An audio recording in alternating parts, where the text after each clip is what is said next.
My breath catches in my throat when I see 2 army officers in their dress uniforms standing on my front stoop. One of the men looks to be in his mid-40s. He's taller and has kind blue eyes.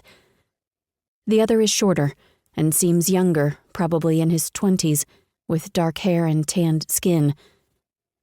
The older man looks at me, and then his eyes drop to my belly as he slowly removes his beret.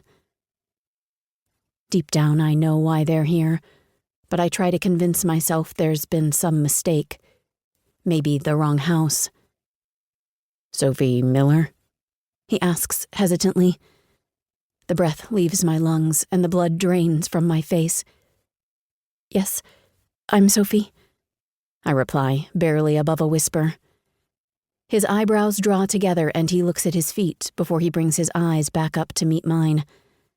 "I'm Lieutenant Colonel Harmon, and this is Captain Ortiz.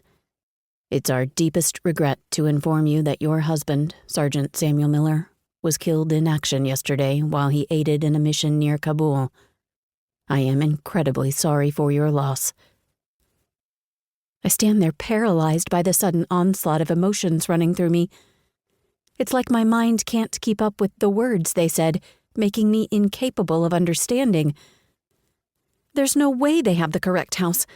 I literally just spoke to Sam on the phone yesterday morning. Closing my eyes, I breathe out a breathy laugh. "I'm sorry. I think you have the wrong house. I just spoke to my husband yesterday."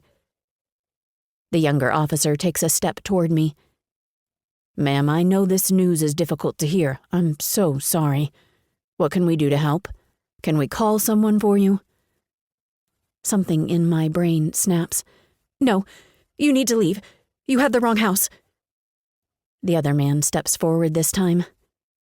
"Mrs. Miller, I had the honor of working alongside your husband. Sam was a truly amazing man and soldier." He pulls his beret off of his head and twists it between his hands.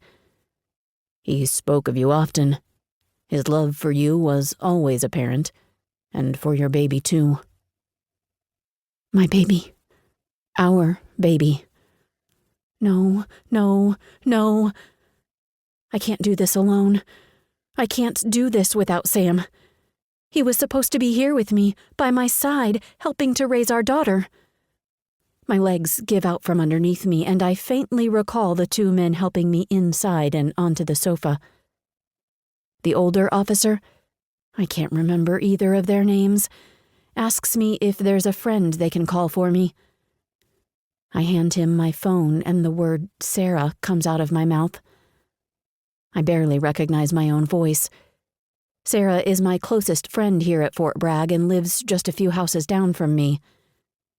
He takes my phone and starts looking through my contacts. After finding Sarah's name, he taps on the screen to call her. I can hear her voice answer on the other end, and he steps back outside to talk with her. The younger one asks if Sam and I had talked about what to do in this scenario. I remember the folder in our top kitchen drawer that had Sam's will, my power of attorney, and his contingency plan inside.